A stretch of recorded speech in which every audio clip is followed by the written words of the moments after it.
नमस्कार, मैं हूं पंकज और आपका स्वागत है अपने चैनल जियो स्पेक्ट्रा 360 में। दुनिया का सबसे important oil route strait of Hormuz, जो कि आज बैटलफील्ड बन चुका है। जो इसे कंट्रोल करेगा उसी के पास होगी अल्टीमेट ग्लोबल पावर।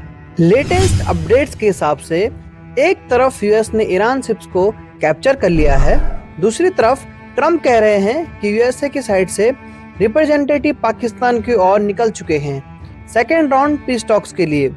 ईरान ने सेकेंड राउंड पीस टॉक्स के लिए साफ साफ मना कर दिया है। इसी टेंशन के बीच एक के बाद एक स्टेटमेंट्स आती हैं यूएस प्रेसिडेंट की तरफ से। पहली पोस्ट है, ईरान ने सीजफायर तोड़ दिया है और अगर डील नहीं हुई तो अमेरिका उनके पावर प्लांट्स और ब्रिजेस पूरी तरह से डिस्ट्रॉय कर देगा, जैसे कि यूएस ने कुछ पावर प्लांट्स और ब्रिजेस डिस्ट्रॉय किए भी थे। अकॉर्डिंग टू ट्रम्प, ईरान की नेवी ऑलमोस्ट खत्म हो चुकी है, एयरफोर्स ऑलमोस्ट वैनिश्ड हो चुकी है और इकोनॉमी हर दिन $500 मिलियन का नुकसान झेल रही है। लेकिन क्या ये सच है? अगर ईरान इतना वीक होता तो क्या स्ट्रेट ऑफ हॉर्मुज अभी भी ग्लोबल थ्रेट होता? सच ये है, ईरान अभी भी कैपेबल है। ये कोई ट्रेडिशनल वॉर नहीं है, ये है asymmetrical warfare. Straight of Hormuz सिर्फ एक वाटर रूट नहीं, ये दुनिया की एनर्जी पाइपलाइन है। अगर ये रुकता है तो सिर्फ मिडिल ईस्ट नहीं, पूरी दुनिया की इकोनॉमी रुक सकती है। अमेरिका ब्लॉकेड लगाता है, ईरान स्ट्रेट को वेपन की तरह यूज करता है। एक तरफ इकोनॉमिक चोक, दूसरी तरफ ग्लोबल डिस्ट्रप्शन।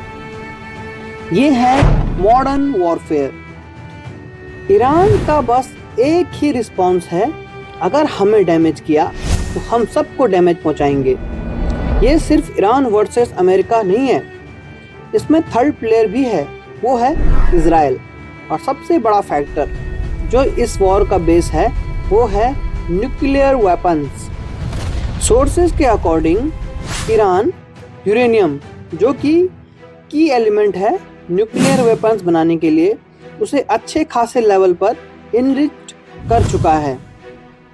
इन्हीं स्टेटमेंट के बीच ट्रंप ने ईरान की रिजीम चेंज यानी कि न्यू लीडरशिप की बात भी की है। इस वॉर की स्टार्टिंग फेज में ट्रंप ने यही स्टेटमेंट के साथ ये वॉर शुरू की थी। एक तरफ अमेरिका कह रहा है वॉर जीत ली गई है, दूसरी तरफ ईरान इन क्लेम्स को रिजेक्ट करता जा रहा है और एक्चुअल जो ग्राउंड रियलिटी है वो प्रॉपर्ली डिस्क्लोज नहीं हो पा रही है। अभी जियोपॉलिटिकल सिनारियोज फिर से कुछ ऐसे बन रहे हैं, जो भी ये सीज फायर हुई थी वो क्लियरली दिख रहा है बस एक टाइम बाइंग टैक्टिक्स थी और कुछ नहीं। कुछ तो बड़ा होने वाला है। कुछ भी अपडेट्स आती हैं इस टॉपिक से रिलेटेड, मैं आपके लिए एक प्रॉपर डेडिकेटेड वीडियो लेके आऊँगा।